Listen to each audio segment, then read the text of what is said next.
I remember at the end of the class, I just broke down crying because that was the first time I ran a mile in years. From there, I was like, okay, I am capable of doing this. She is like the living embodiment of that. And so seeing it in my partner is, I can't speak enough about how good it makes me feel to see her see the change within herself. During my adulthood, I went through some tough stuff. I always wanted to make safe decisions. If I were to talk to that younger self, it would be like, it is okay to step out of your comfort zone. It is okay to try new things. I was always kind of afraid of making mistakes and of making the wrong decision. And I've definitely learned that there's more to be missed on the decisions that you don't make than the alternative. Go do that thing and not be so worried about what may or may not even ever happen. You too can have a girl slide in your DMs. If there was one thing the world was asking for, it was for one more podcast about CrossFit. Well, here we are anyways. This is the Silverback Media Podcast, where we share the stories of the everyday CrossFitter, so that more people are encouraged and empowered to try it themselves. Here's your host and everyday CrossFitter, Marco Mejia.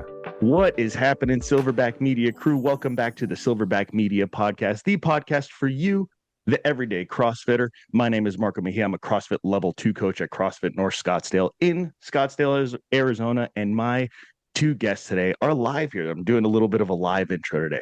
My guests here are members at CrossFit North Scottsdale, new members of the 6:30 a.m. class, as we were just talking about, converts to the early morning class. Sara Thomas and Reece Ellsworth. Sara just completed her first Hyrox race recently, so she's been a member in our CrossFit classes and Hyrox classes. And Reece is preparing for a Tactical Games skirmish in the near future. So both very, very involved in our CrossFit community and taking that into their sports outside of CrossFit. So we're going to get to talk to them about their backstory, how they found it, and all the good stuff and how it plays into their lives. So Sara, Reece, welcome to the show. Happy to have you both on. Happy Wednesday. Thank you. Thank you. Thank you.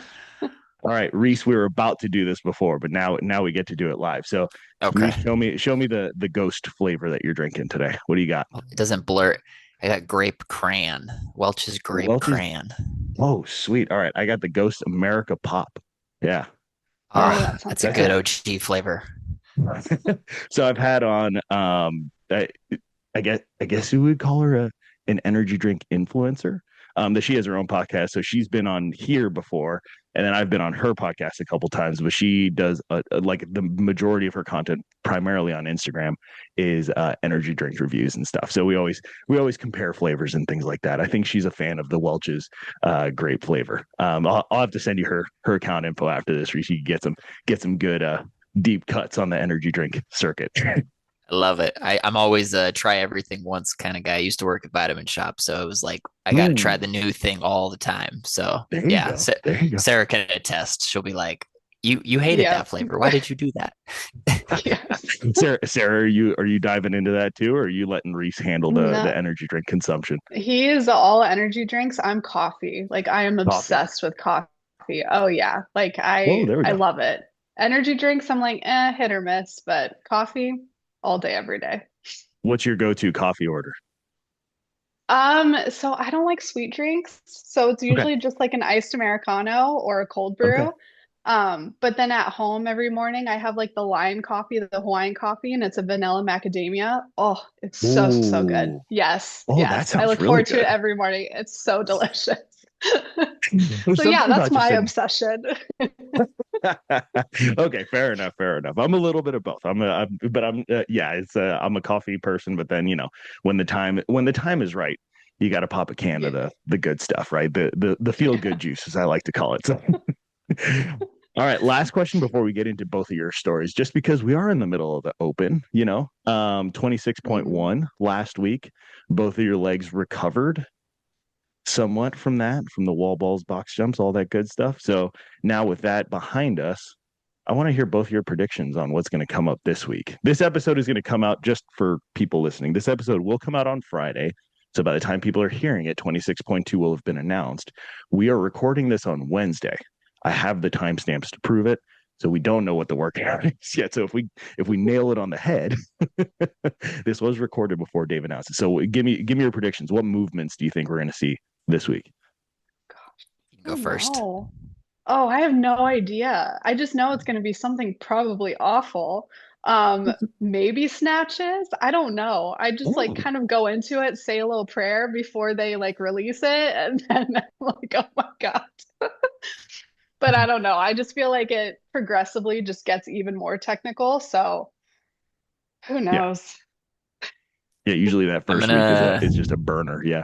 Yeah. Go ahead, Reece. gonna say because I saw something about like one of the original CrossFit open workouts had something to do with deadlifts. It was like 275 some burpees, and then like some other very simple basic movement. So I'm gonna throw the reference to that and say something to do with deadlifts and something to do with burpees. That's my guess. I, I would like that. I, I would too. I would too. That would be my favorite. Yeah, There was one in maybe that's I've been wishful thinking. yeah, there's a difference between what we think it'll be and what we want it to be, right?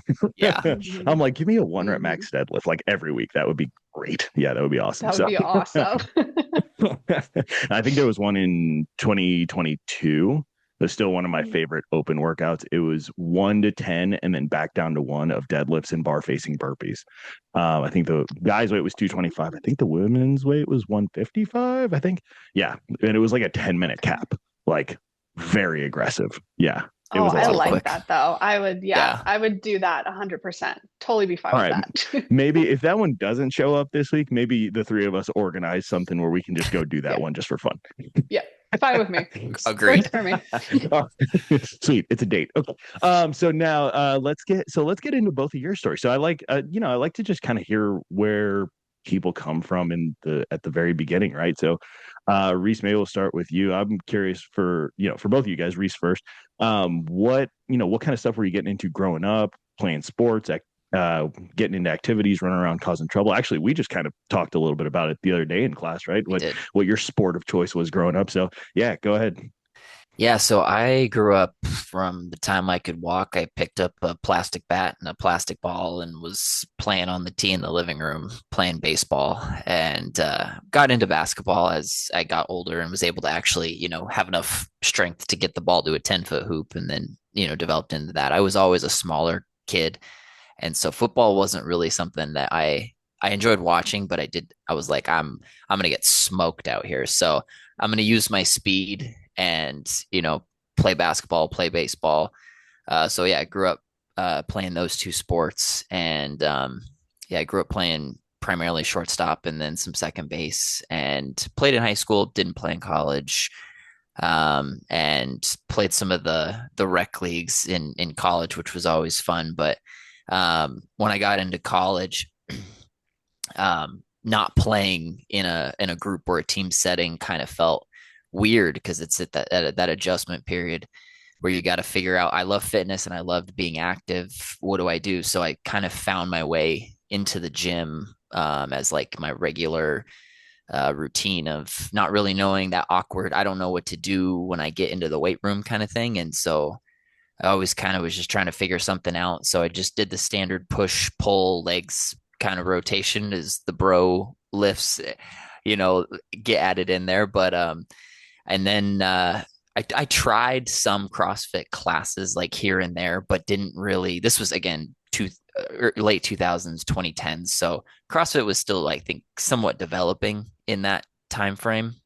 It was early Um, days at that point. Yeah. yeah, so it was definitely different than it is now, but never really found my way into an actual consistent gym until I moved back here to Arizona. And yeah, I mean, I really just needed more structure is what I found, because when I was in the gym, I was just kind of going through the motions and needed. I knew what I was doing at that point because I'd been lifting in the gym for 7, 8 years and really just did not feel like I was making any progress and wanted to kind of push it to the next level. So I kind of had tried out some other opportunities or options, and I had a recommendation to try out a CrossFit class at another gym, and ended up being there, and that's actually where I met Sara.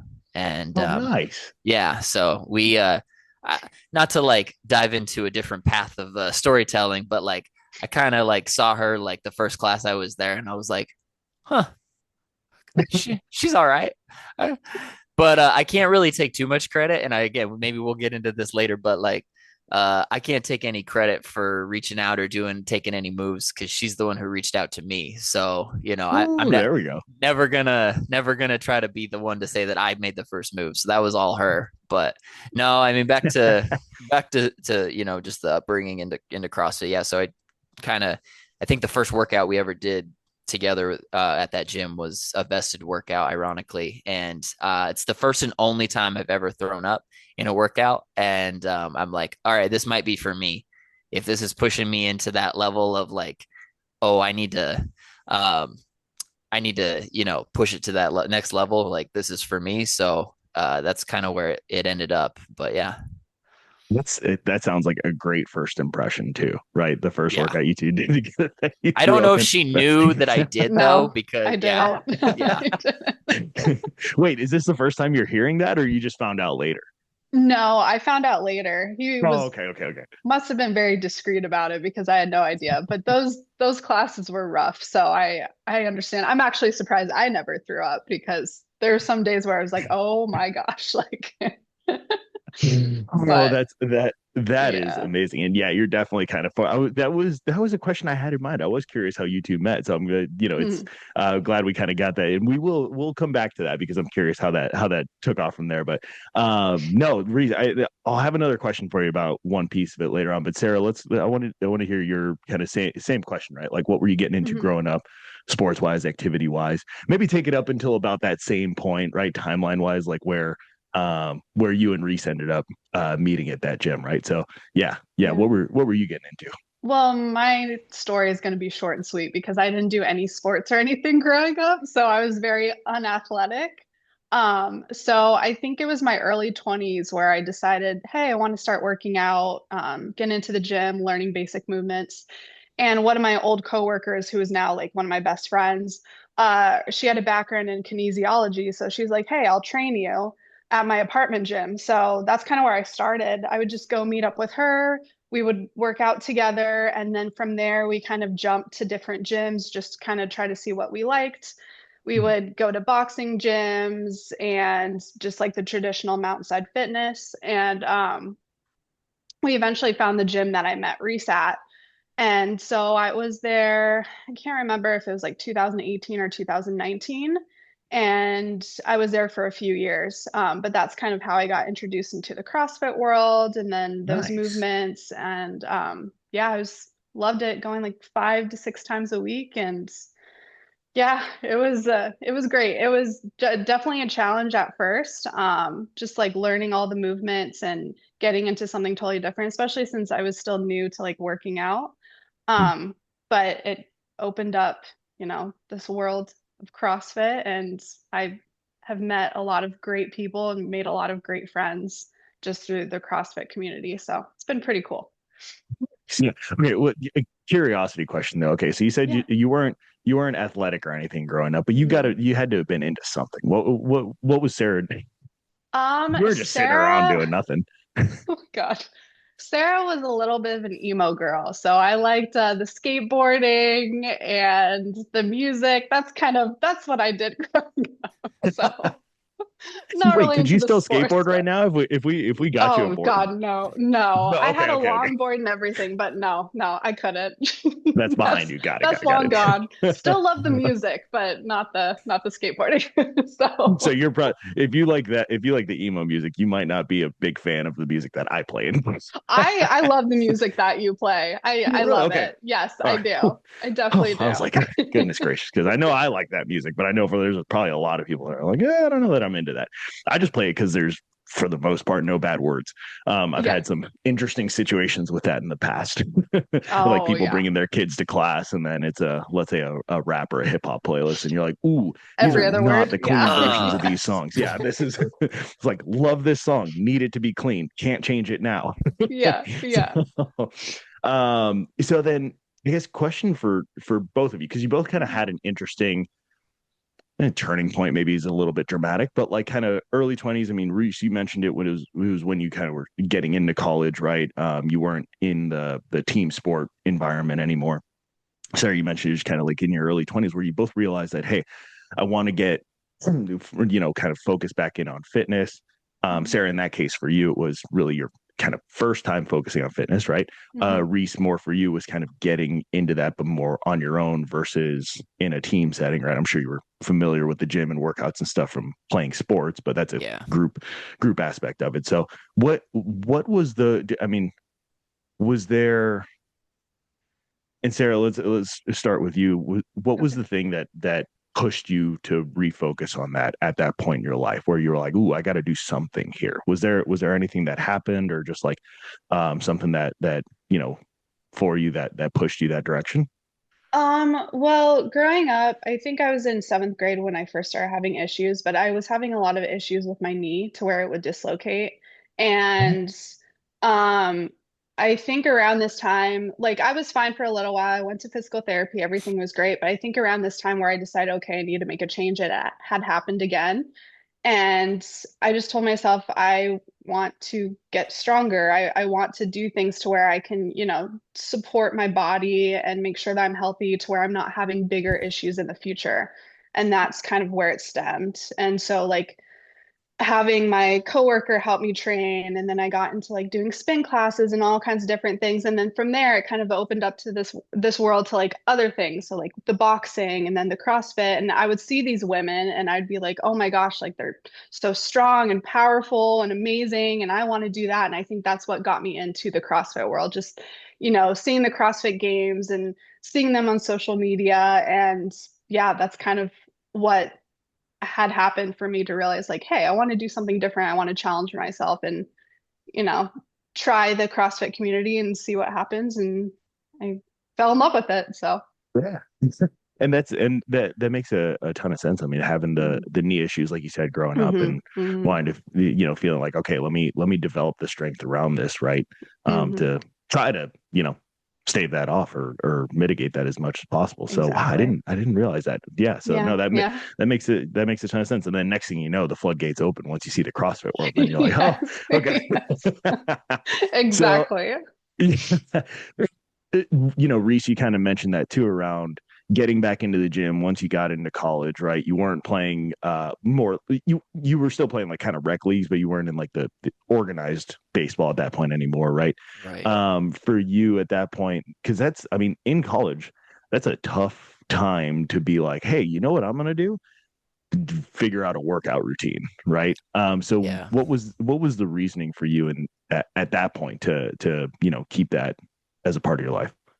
So, I mean, I knew that when I was a freshman, it was just like everybody's awkward and everybody's just trying to figure it out. And I mean, I grew up in a high school where it was pretty rural. So a lot of farm kids who are got that farm weird, awkward strength where they're throwing a lot of weight around because they get it from the farm. And that wasn't me. And I'm like, 130 pounds soaking wet. And I'm like, I can't do that. And I gotta, when I get to college, I'm like, I gotta figure something out. I gotta change something. I've always kind of been that person that's like, if I don't like something, and that's what I think Sara and I kind of, found a connection on. If we didn't like something or that we wanted to change something, we just made a plan and went and did it or did something about it. And so I also kind of grew up in a background of kinesiology throughout college, and because I knew that was something I wanted to stay connected to in some level. And so I took a lot of classes about nutrition and kinesiology and the way that the body moves essentially. And it was like my junior year of college. I got really sick and got, had to go to the hospital, almost had my spleen rupture. And it was at that point where I was like, I really got to like hone in on like diet and my actual routine that I hit in the gym. I interned with the strength conditioning program or team at the University of Minnesota for a little bit of time. And it really taught me like, these are the things that like, if you want to take your talents, so to speak, to the next level, like these are the things that you need to do. And so it opened the doors for me. And kind of at the same time, I was also finding the world of mixed martial arts as well, and just finding the ways that almost like people who are, they have all these different weight classes, everywhere from like 125 pounds all the way up to, 225 plus kind of thing.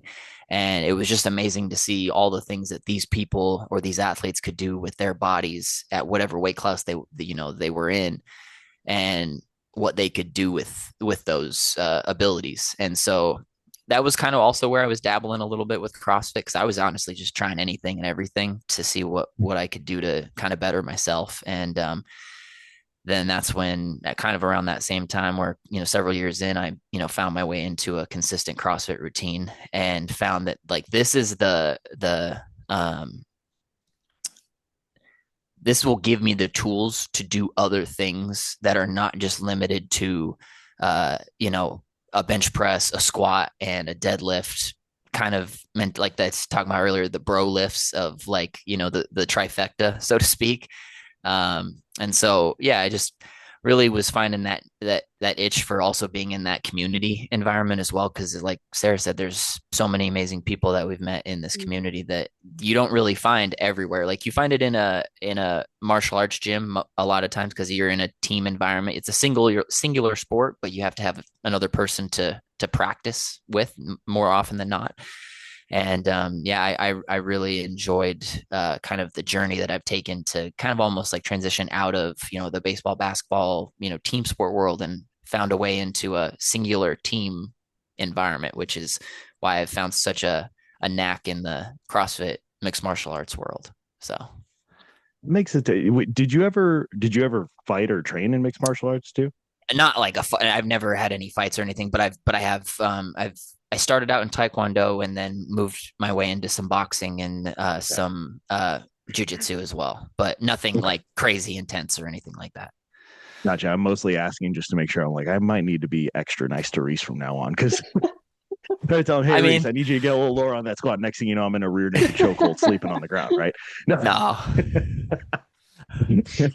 No, I'm joking. But and thank you both for sharing that, because it's like, and let me see, it's so interesting. It seems like a lot of the time for people, when they kind of get that push, so to speak, to like start focusing on fitness, there is some kind of a health related aspect.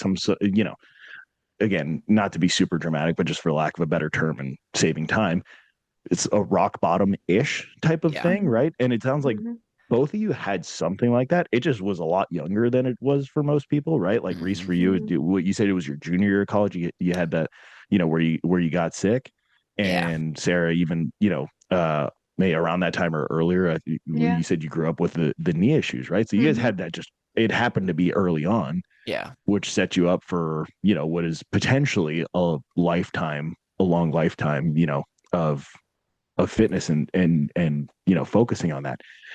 It's such an interesting phenomenon where it feels like there's a lot of people that something like that needs to happen to, and it's just kind of dependent on like when that happens.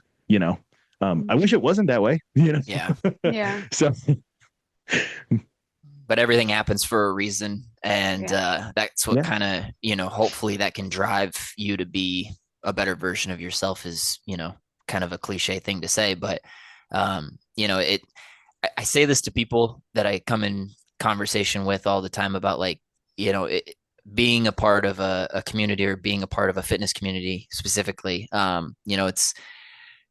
It's going to be a lifelong journey to continue whatever you're going to be doing. And I think what I've found to be not a surprise per se, but I think what would shock a lot of other people is that in the CrossFit world, there's so much adaptation that can take place inside of a gym where you're not doing the exact workout that's on the board. And maybe that wasn't so much the case earlier in its earlier days, but as it's progressed, there is so many variations of movement that you can add into the workout to modify what it is you're doing. Because if simply just like moving your body in a different way, that doesn't negate anything that you're doing. It's just doing it in a different way, and it helps you stay consistent and continue that routine that you're trying to stay consistent on.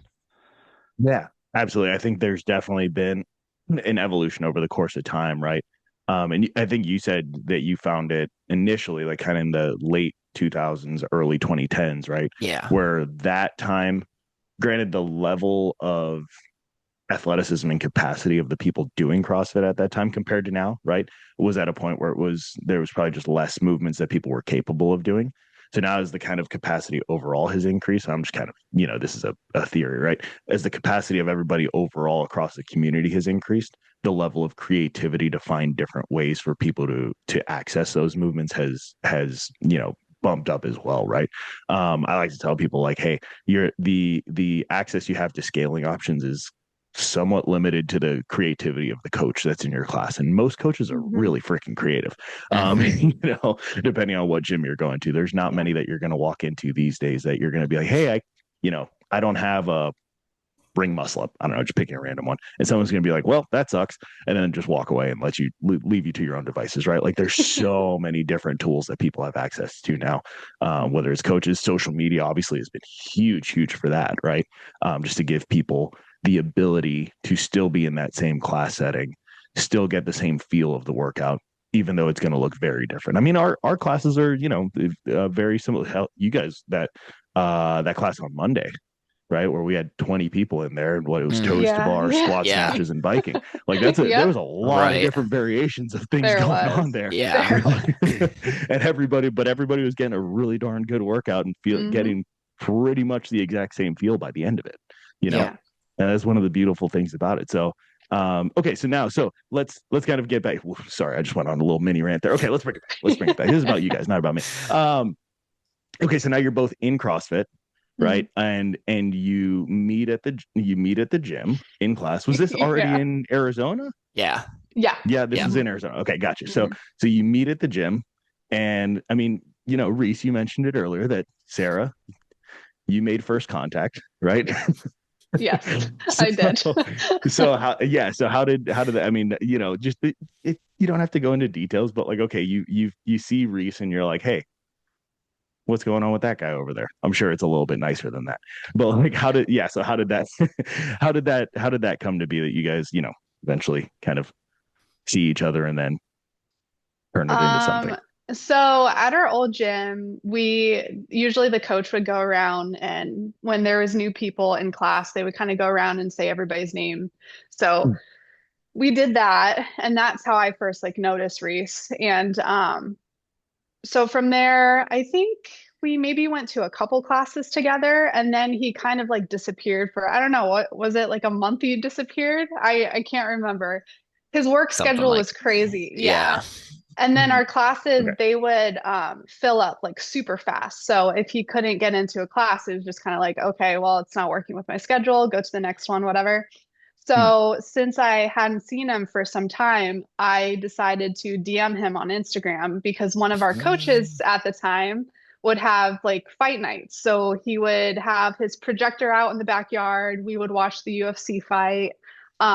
So I like DM'd Reece and I was like, hey, are you going to the fight night coming up? And I can't even remember if you ended up going. I think you did, or we did. I can't. I okay. went. Okay. Yeah. And then from there, we just kind of started texting and blossomed from that. I don't know if you want to add anything to that, but.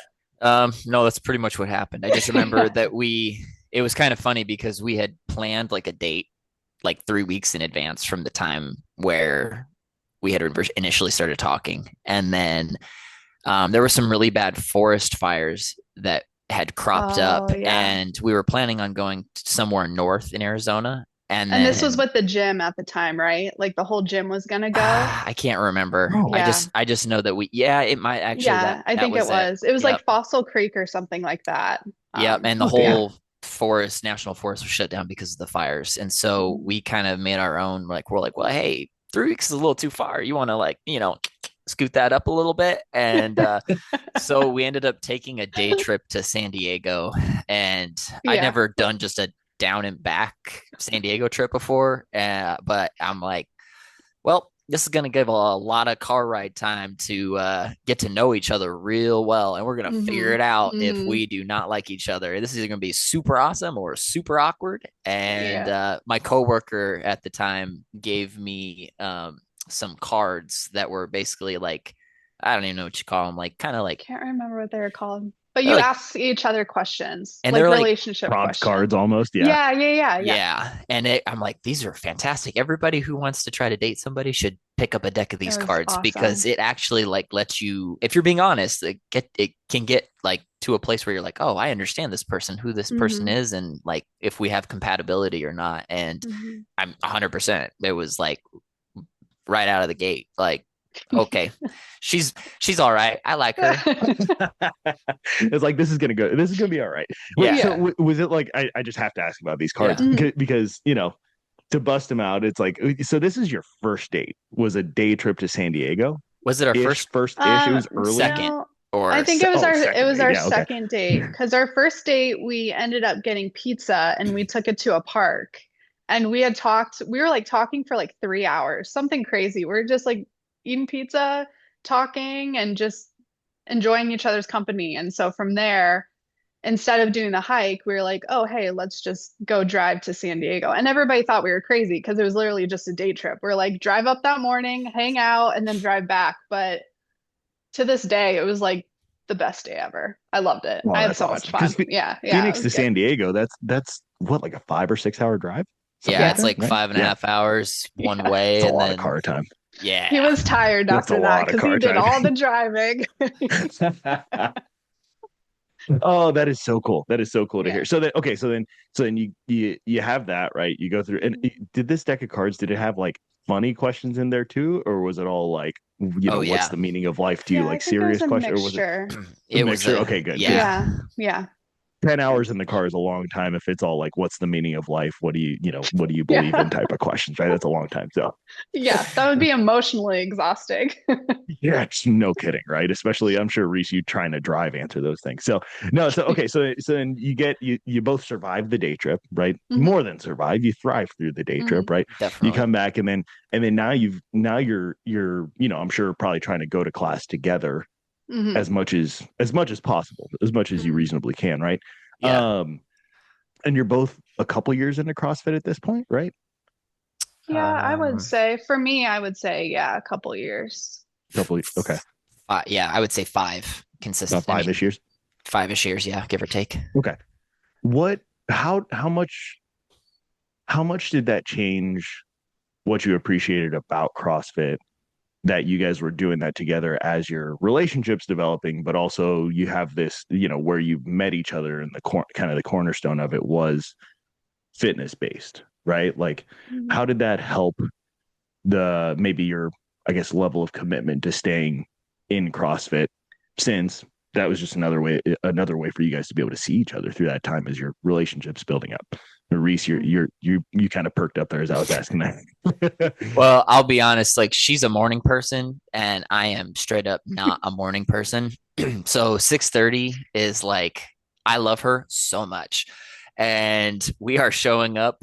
Well, she's doing it for her reasons. I show up partly for myself, but like also I don't want to feel like I'm letting my partner down in any way where I'm not not going or not showing up and getting some type of FOMO because I didn't do the workout. And um yeah, seeing her development over the, I mean, and maybe we'll talk about that in a bit, but like seeing her development like also has been like I could not be more proud of the things that she's accomplished and changed in the last like I don't know 8 9 months. I mean up to a year. I mean Yeah. it's been impressive to see what she has been able to do. So it feels like there's a level of accountability that I need to hold myself to, or a standard that I need to hold myself to. So it definitely motivates and drives me to show up in for myself, for her, and just for just being there and knowing that it's gonna be, even if it's maybe not your best workout or my best workout or whatever, Hmm. it'll still be something that was done in a day. And honestly, Hmm. sometimes the days that you don't want to go or don't feel like doing it The are the best better, workouts. yeah, Hmm. the best days that you're going to have. Because at the end of the day, like it's going to be one of those things that you're going to not regret. Like I've never been like, oh man, I wish I didn't do that.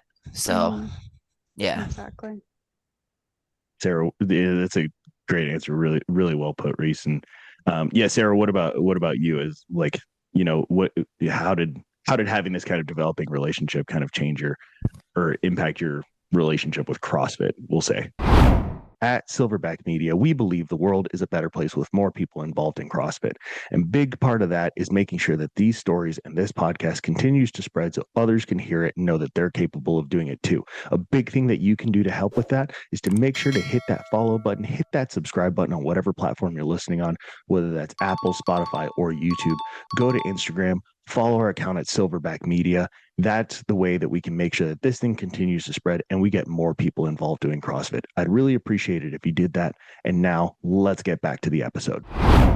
I've always been a very like driven person, so I never really had issues like showing up, but I think the dating scene is really hard, and finding someone who has the same love and passion for fitness that you do is so important because like having him love CrossFit as much as I do, he's the best cheerleader, the best support system. So it just makes it all the more fun just being able to go do your favorite thing with your favorite person. So I don't know. It made it even better than it already was. And being able to find someone with like the same interests and hobbies, it's like, oh my gosh, this is amazing. It's like literally he's my best friend. So it's great being able to go to the gym together every single day and do these things together and witness how much, your person has grown. So it's awesome. It's just been great. Love it. So cool. That's so cool. I'm so happy to hear that from both of you. I figured it would be something like that, but I was like, just to hear it is so cool. Yeah. So then, over the course of that, so give me a sense year, like how long have you two been together now? This will be 5 years. 5 years. Okay, got it. Okay, yeah. So, yeah. So post COVID. Yeah. Just right.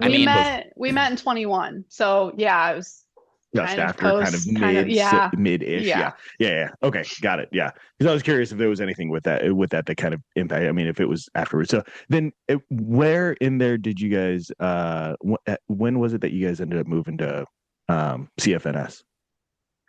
That we've been at CFNS for a little over a year now, or is it two? It's my close. gosh. It's closer to 2. Closer to 2. Okay. Yeah. Yeah, we had taken like a little break from CrossFit. I was dealing with some lower back issues and he had gotten a new job, and so our schedules were really wonky. So we went back to Mountainside for like, what was it, a year, maybe 2 years? It was about a year, yeah. Yeah. And then from there, we're like, we miss the programming, we miss the community.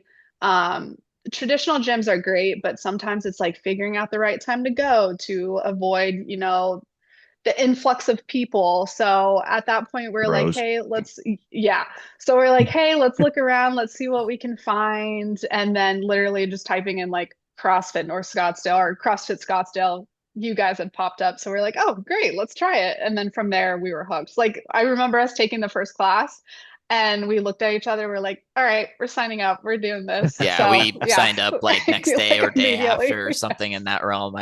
It was a fast decision for sure. Yeah. Because I mean, you mentioned, the programming, the community component. I mean, were those like, I feel like, especially if you kind of take a break from it and then come back to it, you're like, oh my gosh, I miss that. Like, yeah, you just have that feeling of like, oh, why did I step away in the first place? Yes. Yeah, exactly. And I guess I like to ask this question. I kind of skipped over because we went a different direction. So as you were both getting into CrossFit, so I'm kind of rewinding it and then we'll come back. As you're both getting into CrossFit, was there, or maybe even slightly before, had you guys heard anything about it? Like, because I feel like some people, before they start CrossFit, they might hear just some weird things, or like they see, Sara, you even mentioned seeing like the games athletes on social media, right? Some people may see that and be like, whoa, like that's kind of intimidating what they're dealing with, right? Did you guys have any thoughts, before trying it yourself about what CrossFit was, that you were like, whoa, this is very different, like once you actually went and tried it? I know I was super nervous to try it, but again, seeing the women on social media, seeing the CrossFit Games, I'm like, why not? Like, why not just like dive into it, see what happens? Like, at this point, I was trying a bunch of different gyms. So, it's so like intimidating going into something new for the first time. But I was like, I'm already, trying to search for,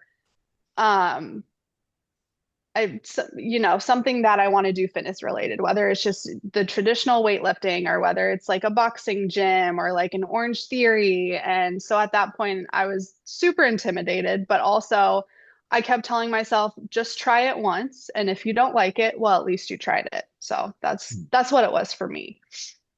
Okay. Reece, I saw you kind of like nodding your head when I was asking that question too. I had probably what was the most cliche, pre-developed opinion of what CrossFit was, not in the positive, unfortunately.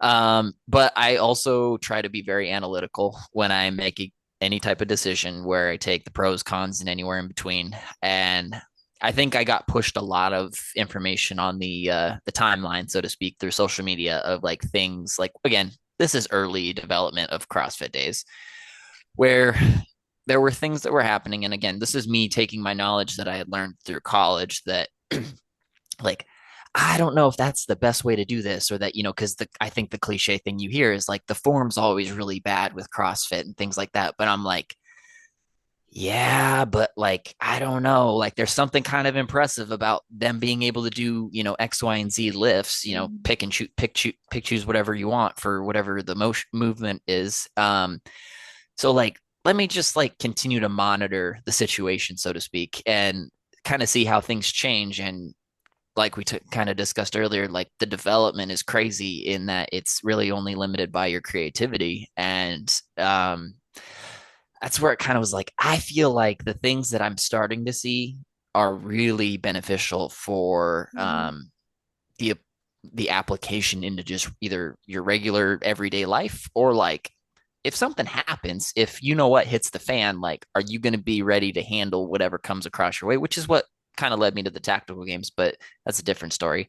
But that you could have these worlds kind of almost like combined between, for me, it was, martial arts, CrossFit, which is the gym in essence, and then have, that be applied to any facet you want to apply it to. But yeah, no, my introduction to CrossFit was like kind of like I don't think this is for me kind of thing, because of just hearing all of the things that are not positive. And I was really just trying to give it any opportunity to kind of prove me wrong or prove me right, whichever way you look at it. And lo and behold, I ended up here. And I think that I if I could reiterate to anybody like thinking about doing it, just again, like Sara said, just try it. And I mean, it like beating a dead horse, but like just give yourself a chance. And it's gonna, you got great coaches in most gyms where if you can modify whatever you need to meet you where you're at, and then just develop from there. Don't worry about what's going to happen 2 years down the road. There was a Navy SEAL that talked about how he got through buds, and it's like you can't think about how many days you have left to go. You just think about that one day or what you're focused on right in that moment, and then let tomorrow worry about itself, because that'll just get you through that next day. So it's so funny because like in that perspective, I think I might have used that a similar analogy talking to someone about 26.1.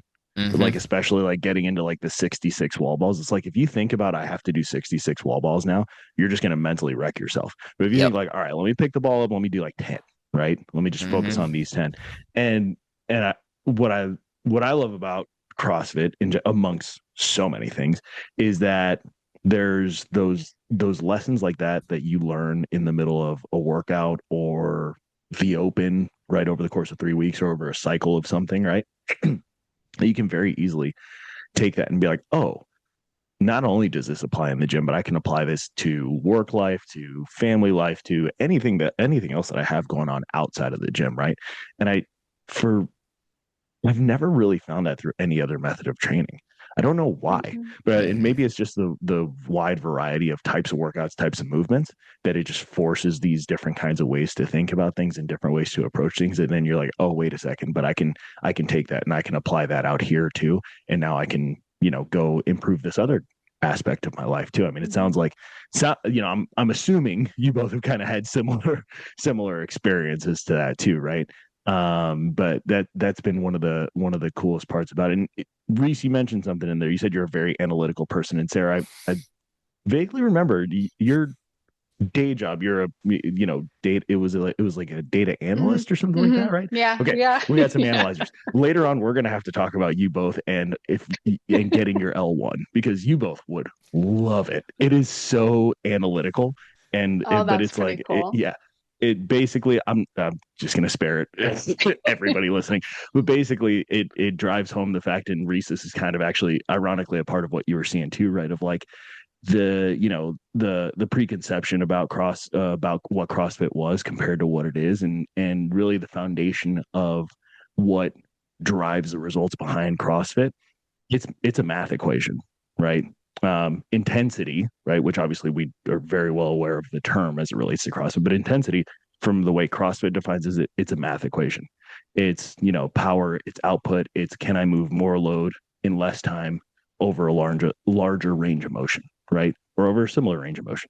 And it's like you can basically do data analysis to determine someone progress over the course of their journey in CrossFit, right?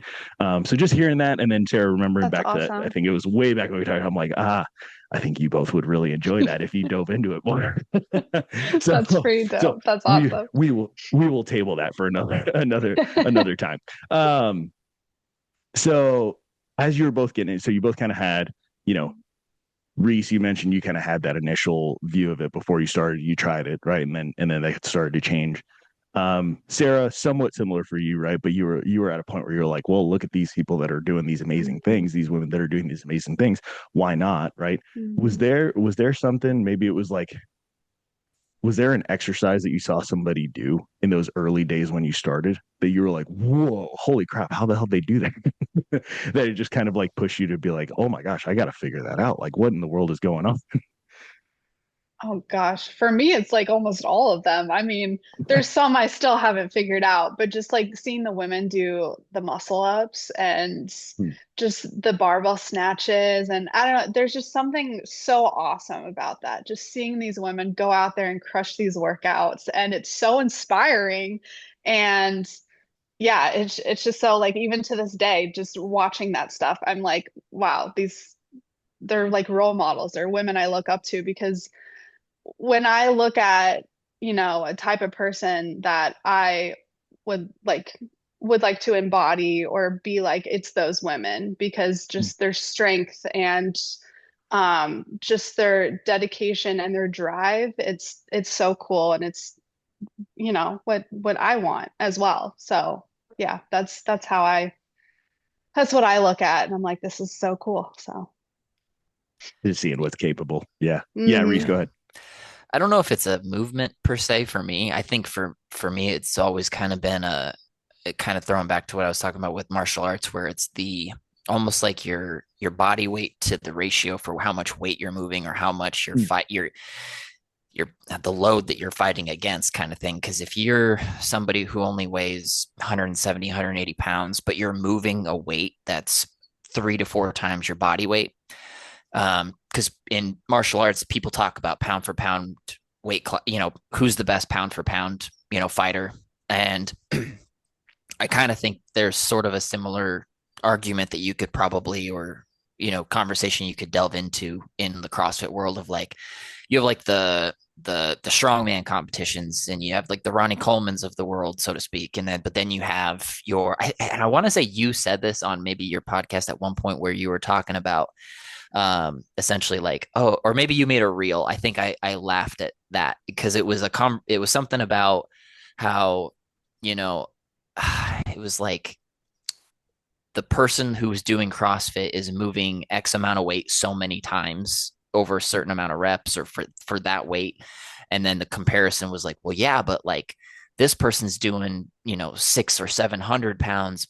Well, yeah. And I think your response is, but yeah, but they're only doing like 1 or 2 reps kind of thing. And it's like you were just saying, it's like the math equation of it. And it's like that to me is so much more impressive because it is something that can be applied to my life. And so that's what my motivation was like seeing, because I'm probably never gonna be a big guy, like 200 plus pounds, but like it will always be a goal for me to strive to put more weight on the bar and maintain pretty much right where I'm at, because that's the math equation that's impressive to me, but that's just how I apply it.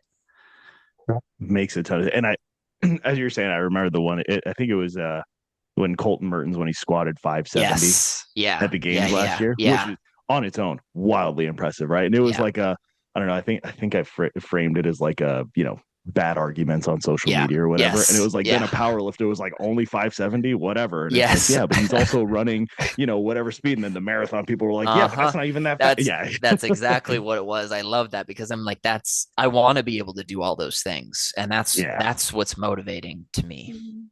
And that's the beauty of CrossFit, right? And this kind of plays it. I think we can play that into like, Sara, you doing the Hyrox race, and then Reece getting ready for the tactical games too, right? Is that CrossFit is intended to be a general preparedness program, right? It's like Yeah. if you want to get specifically good at something, like if you want to be the best Olympic weightlifter in the world, CrossFit's not going to be your way to do that. Can Yeah. you be pretty good at Olympic weightlifting by doing CrossFit? Hell yeah, you can, right? You can also get pretty good at powerlifting and pretty good at distance running and pretty good at gymnastics. But if you want to get really like top of the line good at those specific things, you need to train those specifically. But by doing CrossFit, you'll be able to do so many things pretty well that like you can kind of jump into anything, right? Somebody says, "Hey, let's go run a half marathon." You're like, "All right, I could do it. It's gonna suck, and I don't want to, but I could." Right? I mean, Sara, Funny you should mention that. uh-oh, why? Go ahead. Go ahead. So You just well, signed up for a half marathon that's this weekend, didn't you? next weekend. Next- I think that's the whole kind of thing that's so funny about it is that it's like and that's when I was talking about how proud of her that I am is that, it's like, I don't know the exact timeline, but less than a year ago, a little less than a year ago, she was barely touching the 400-meter mark on the runs. And now she literally just, whatever it was, 2 or 3 days ago, ran 10 miles. Like, Yeah. I'm like, that I don't think enough. I mean, obviously I'm married to her, so I see it on a daily basis, but like if I could like scream it from the rooftops, which is where I am saying it right now. Like, I think more people need to give her praise in whatever way she can be deserving of it, because like, and anybody who does anything like that should be praised the same, Yes. because Yes. you're putting yourself in a position to be uncomfortable and then potentially experience change. And she is like the living embodiment of that. And I think that's what I've always strived to be kind of living like within myself. And so seeing it in my partner is, I mean, I can't speak enough about how good it makes me feel to see her see the change within herself. So it can be, if she can do it, anybody can do it kind of thing. Yeah. And yeah. Yeah. Coming from someone who's not running a year ago, yes, Yeah. anyone can do it. and so kind of let's go to that part of the story, right? So it was about a year Yeah. ago, and so Sara's, I mean, you just said it, you weren't running. Reece, you Mhm. mentioned it was like, you were, if I'm guessing if a 400-meter run was programmed in a workout, Modified it. modify the distance, so like still running but cut it down to whatever it was, depending on what the rest of the workout entailed, I'm sure, right? So like Yeah. what was that time of your life from a fitness perspective? Like what was that like, kind of being in that time? Well, at my old gym, I struggled with shin splints, and usually whenever you modify the run, it's like, okay, get on the machine. So it was never kind of like, hey, let's just shorten the distance. It was just like, yeah, you can go row instead, row this distance. So when I started coming to you guys, the first couple classes, I just got on a machine. But then I remember there was a Monday class, and Shazzy was like, hey, let's just shorten the run. And I feel like from there, I was terrified, but I was like, okay, this is something different. This is forcing me to be uncomfortable and try something that I've been avoiding for years. And from there, every single time a run was programmed, okay, let's just shorten the distance. Let's just modify it. Don't get on a machine. Try running. If it hurts, you can stop, but just try it. And then once Hyrox was introduced, I was like, this is a great way to force myself to continue to try running. And started doing it in Hyrox. And then we started going to a run club on Tuesday nights. And it kind of just, yeah, it just transformed into this. And now I'm running about like 3 times a week outside of the gym and preparing for my first half next Sunday. So it's really cool, like how much I have developed over the past year because I never would have thought in a million years that I'd be like, yeah, I'm going to run a half marathon. I just thought it was something that was never going to happen.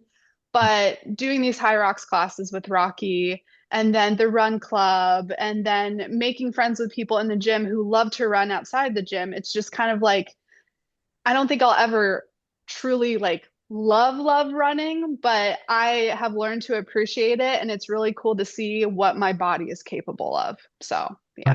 That is so cool. Can you take me back to the first, maybe remember it, the first class workout that you would have gone to that you didn't need to modify the run distance?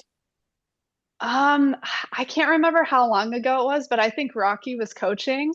Mm, And I think in that class, it was broken up. There was like 400-meter runs, but in total, I ran like it was a mile of running. okay. Um, and I remember at the end of the class, I just broke down crying because that was the first time I ran a mile in years. And Yeah. from there, I was like, okay, I am capable of doing this. Like, are there going to be some days where the run is going to just suck and my body's going to say no? Yes, but I can actually do it because before, whenever I would see the schedule and there'd be running programmed, I was terrified of going to class. Like I Mm, was telling myself all the ways and reasons not to go. And now I'm like, oh, this is great. Like I can do that. Like I remember we went to Hyrox last week and the CrossFit class, it was med ball runs and med ball oh yeah. sit-ups. And I was like, we are going back in the afternoon so I can go do that workout. So now it's like really cool because I look forward to them, which is crazy. I never would have thought I'd say that, but I look forward to the workouts with running programmed in them. So yeah, Nice. yeah. That is so cool. And like just to even hear the program, because I'm sure like, you mentioned that class where you did the mile running, you did the Hmm. 400s and you just Hmm. break down afterwards. Like what Hmm. was that? What was that emotion if you had to put a name to it?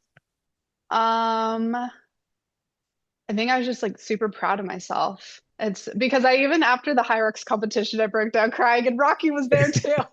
Like it's just So a trend at this point. something about Whenever you Rocky's running and around, Rocky being yeah, around, you're yeah, like, yeah. I don't know I what you just took think, away. Rocky makes Sara cry.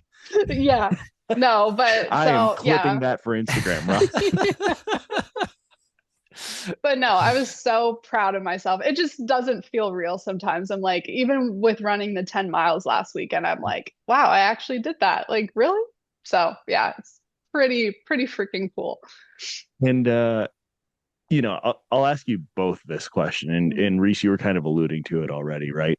But since that, well, I get Reece, you were probably in that class too, then with her when Mm. that Oh yeah, happened. I What was. was that like? What was that like for you? Just like seeing her Um, reaction, seeing her push through. Because if that was the first time she had done the 400s in a workout, yeah, you're Mhm. probably seeing her in some serious discomfort yeah. I during the mean, workout.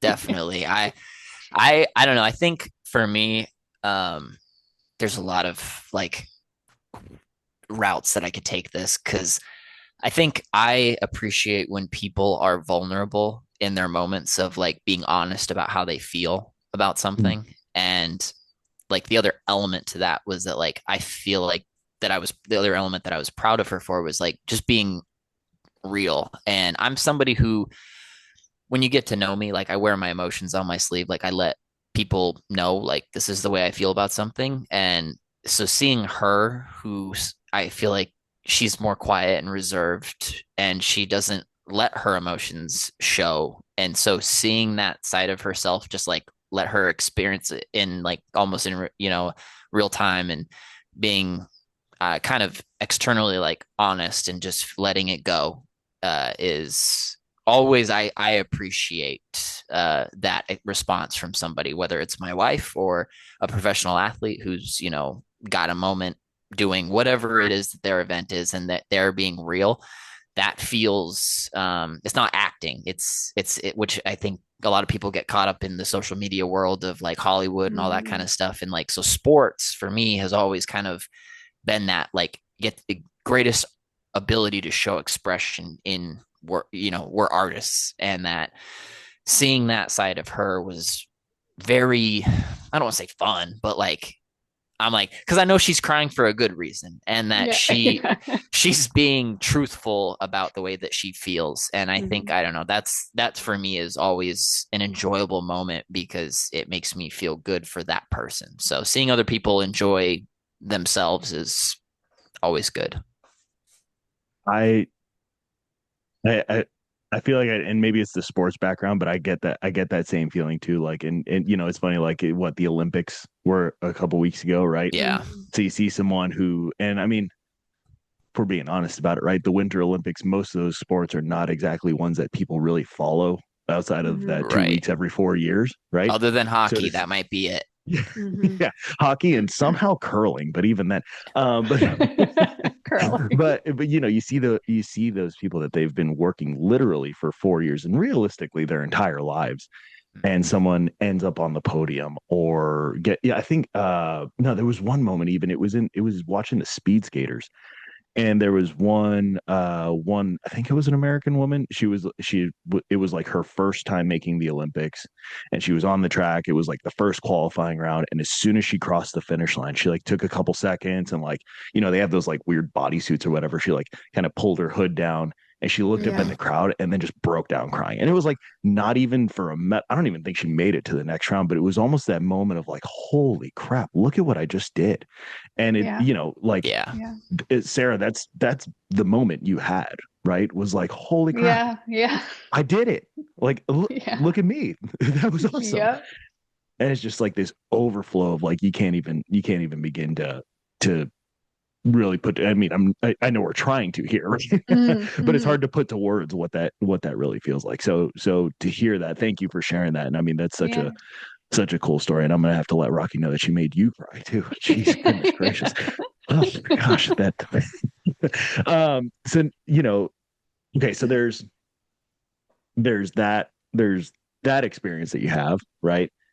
And then at some point in you're in the Hyrox classes, then the Hyrox race that's coming to Phoenix, which happened about a month ago now at this Yeah. point, gets announced. And you're like, I think I'm gonna do that too. And that's a little bit more than a mile of running. What that ends up being like 5 miles of running, just Yeah. about, right? 5. Close to it. Mm-hmm. So that, Mm-hmm. I mean, that when you were getting ready to do that, how did that was that intimidating? Were you prepared? Were you excited? Yeah. Okay. Dumb Oh, question, yeah. right? She didn't show Very. it. Like she Oh, really? never, I was yeah. so sick to my stomach. No, I think it helped though because my friends were like, "Hey, there's the rock and roll is coming or is happening in January." And they're like, "We're gonna do a 10K. Do you want to do it with us?" And I was like, "Okay, sure. This is like a great way to like, run a longer distance because it's what, like 6 point something." So I think doing that before the High Rocks really helped me prepare for the High Rocks, but I was still nervous because there's so many unknowns. I did a half sim with the gym, I did a full sim with another gym, but it's just like going into this environment with like all these people who are so fit and amazing runners. So just going into something to at that scale, it was just like I had no idea what I was getting into, but I was going to do it. Did it with one of my best friends, and it was an amazing experience. But yeah, I just had all the emotions after because it's all that build up, all the classes you're taking, the good runs, the bad runs, just all led to this, and you're just like, okay, this was an amazing opportunity, and I definitely would do it again. It was so cool, so cool. That is awesome. That is awesome. Yeah. And Reece, I'm guessing you were there for that too. I mean, say it was like yeah. How was that being in the crowd watching Sarah go through that? It was different than I mean, for High Rock specifically, it was enjoyable because you get to transition as a spectator throughout all the different stations Mhm. and Oh, nice. Okay. not actually see her as much on the run. You catch glimpses as they're passing along the track that they created at State Farm.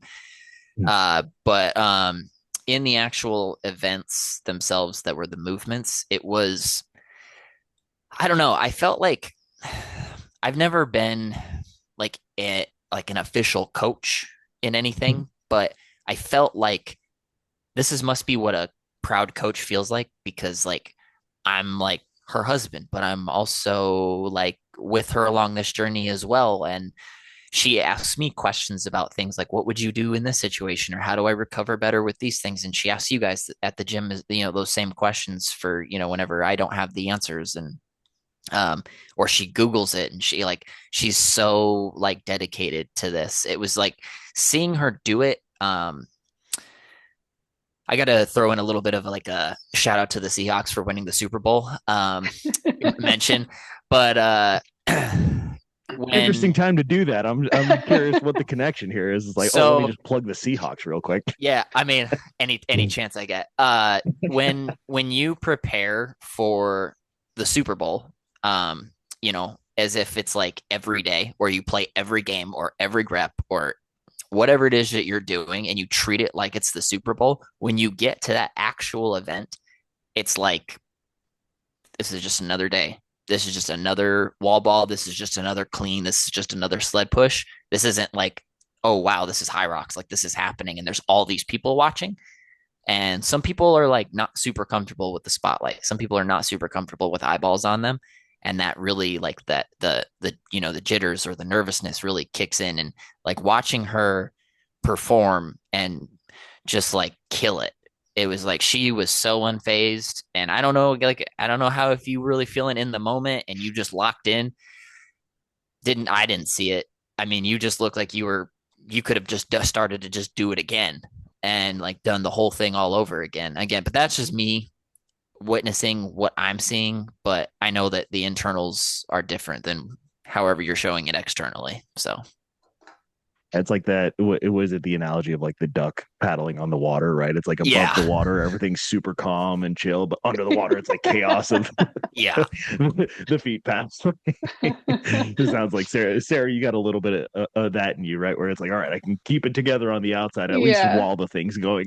Yeah, I honestly think I blacked out because when they give you like a preview of the photos after, and I was not smiling or looking at any of the cameras. So I'm like, yeah, I definitely just blacked out.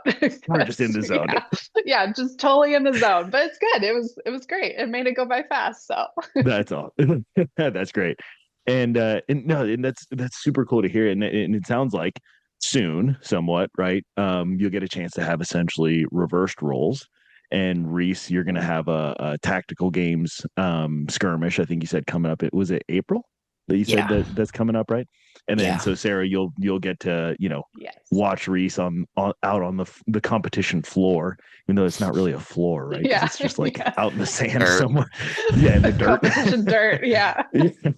So Reece, how did that come up for you? The opportunity to do tactical games or the want to, we'll say, from your perspective.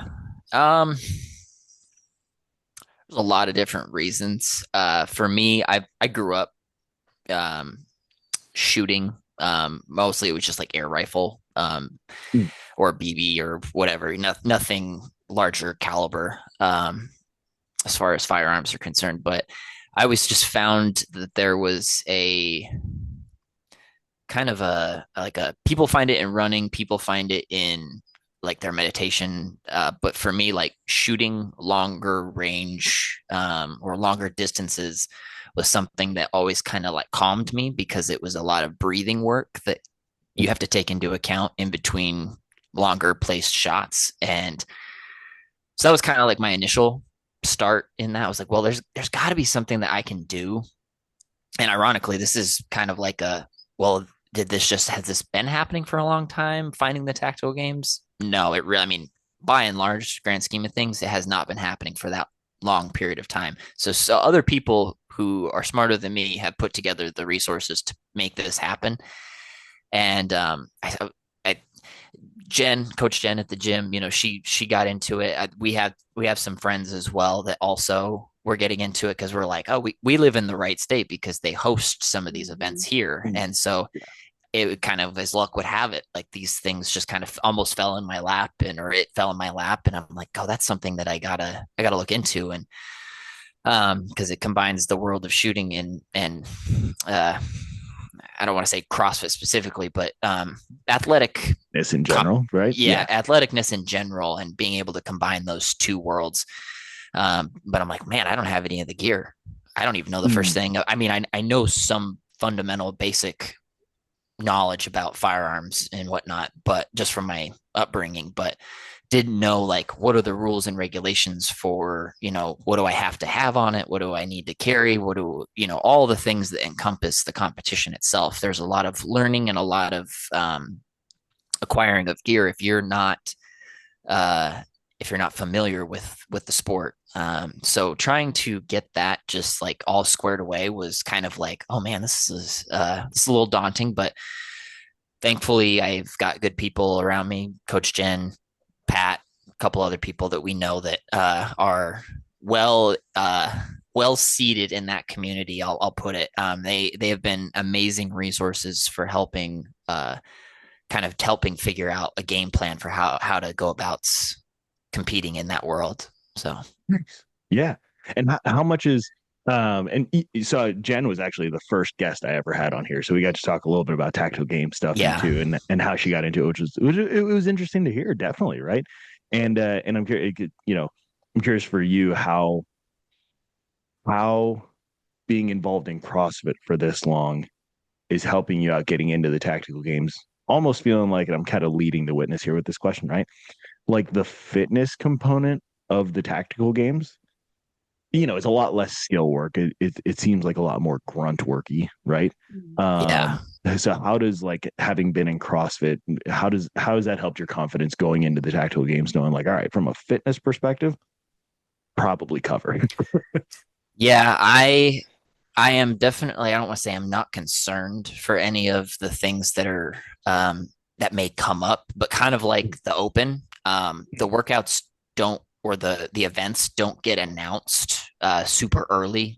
You only get, I think, like sometimes I think for certain events you only get 24 to 48 hours maybe notice. Wow. Okay.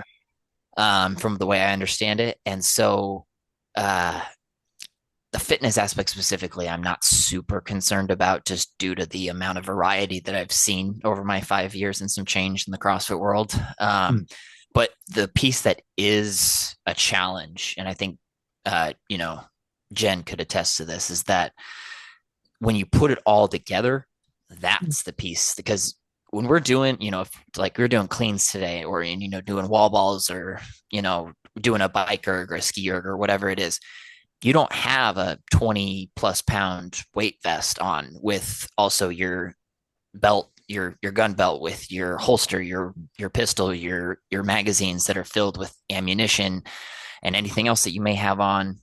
Partner that with a rifle. You're not doing those movements with all that gear on, and that's not just a weight vest. It's everything. So it's that putting it all together.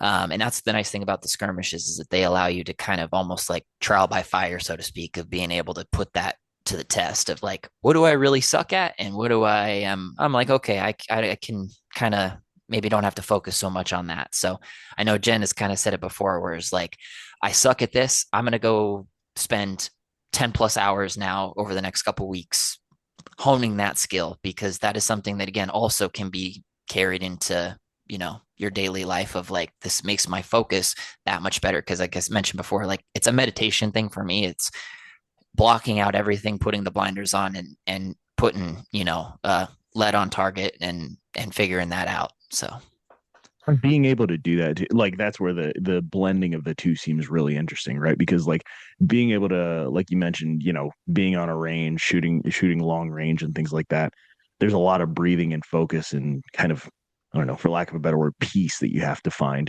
to be able to actually put that bullet on target.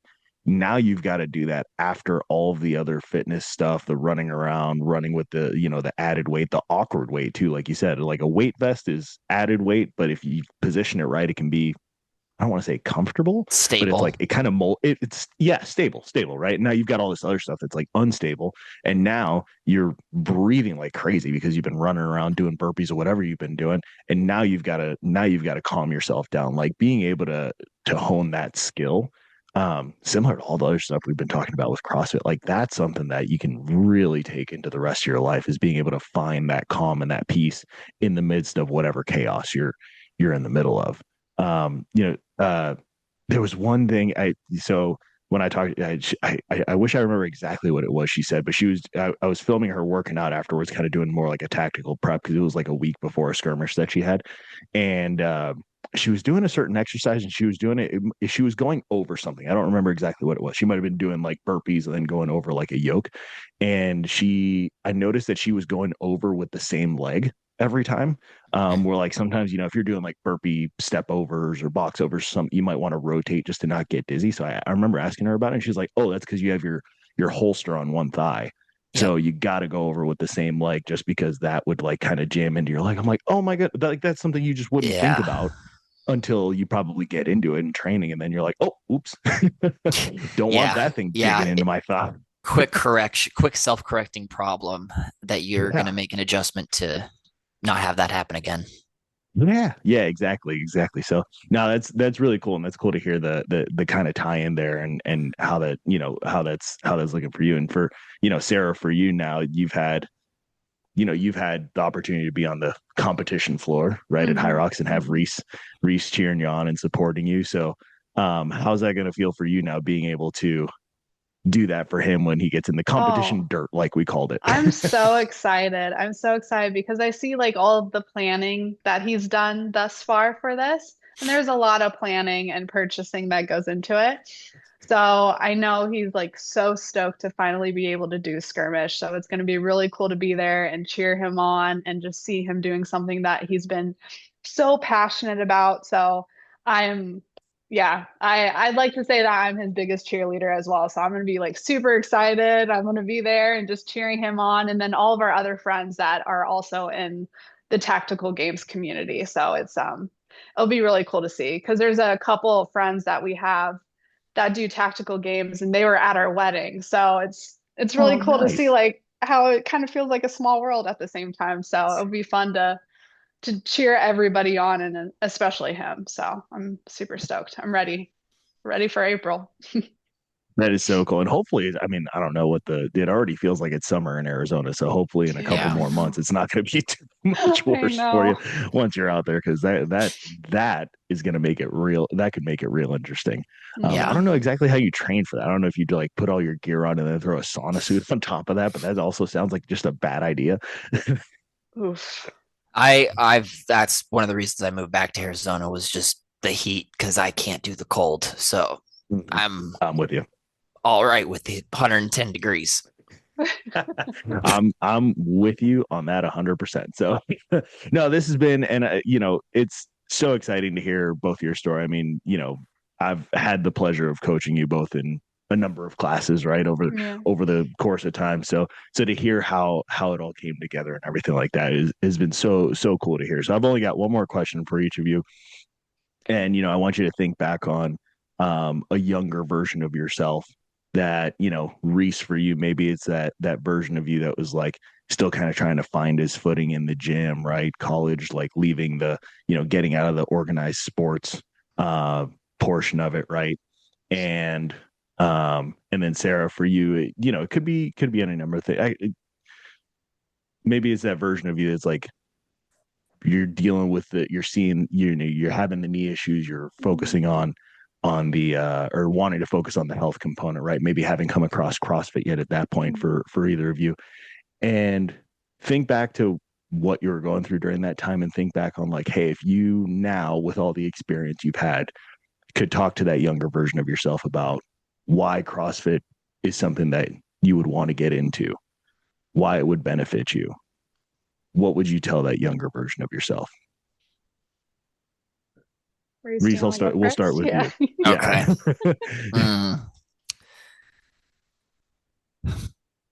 I think that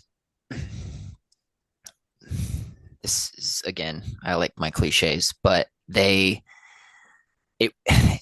just got to start doing it. Just start doing whatever might be uncomfortable for you. And if you're not sure, you can always just not do it. I mean, if it doesn't work out, you can always just make a different decision and kind of pivot in a way.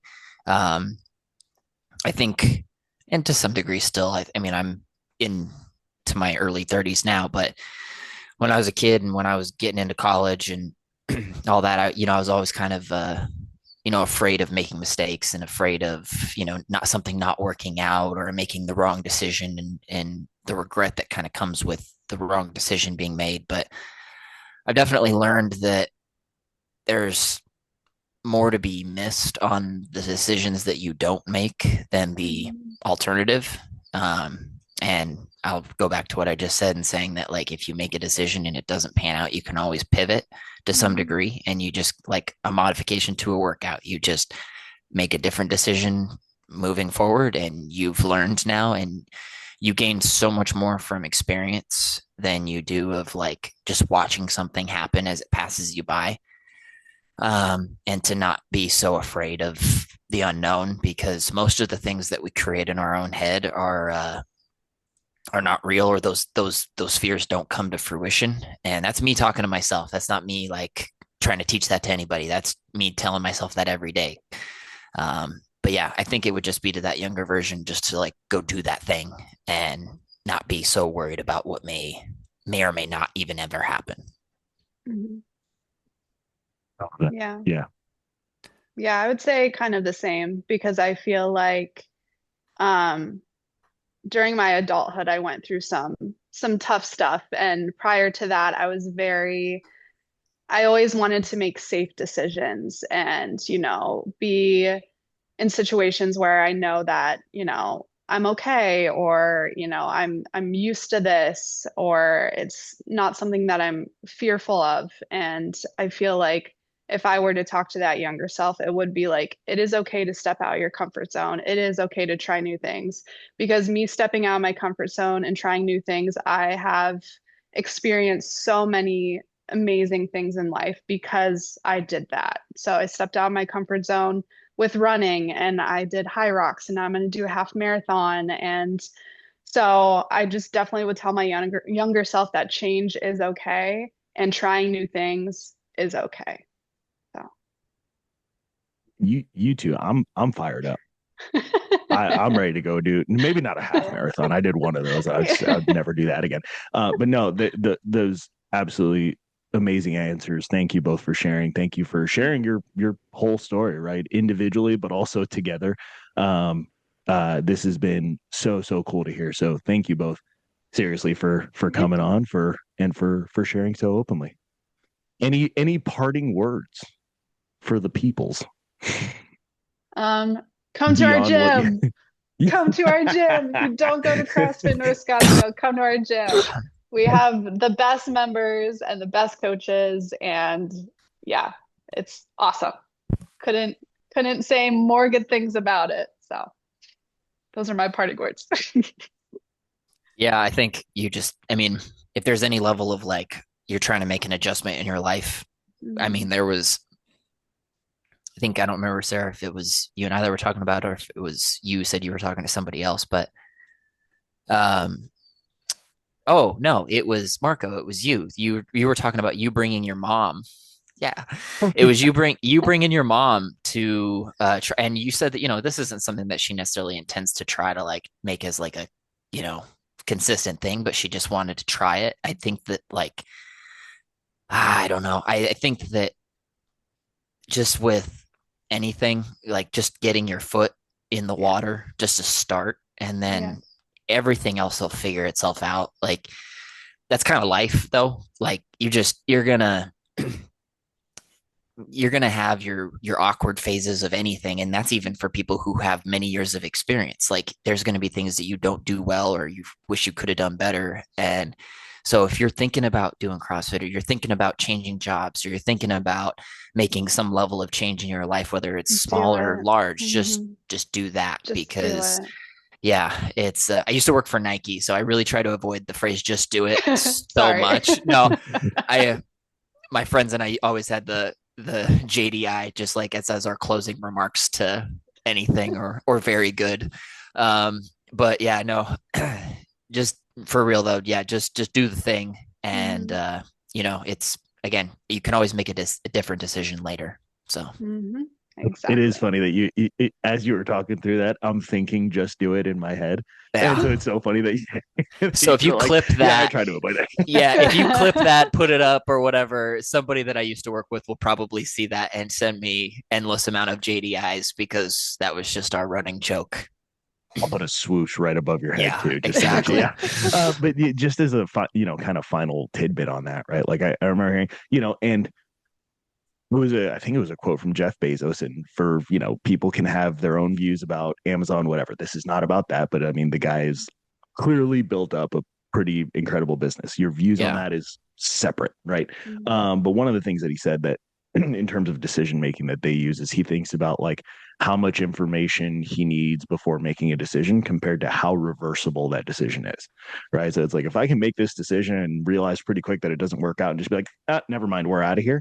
And it's like, I need significantly less information. Let's just go try it, see what happens, right? And then back out of it. But if it's something that I can't really back out of, which is a really small percentage of decisions that you can make, right?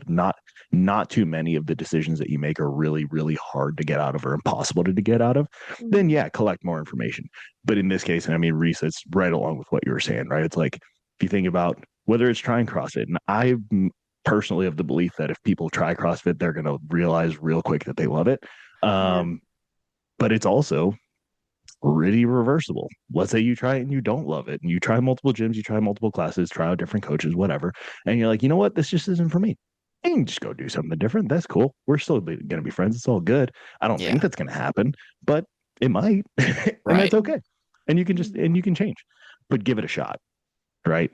Yeah. I think like there's, if there's anything that I'm taking away from the way you put it, right? It's like, give it a chance, because just might change your life. You might find your partner.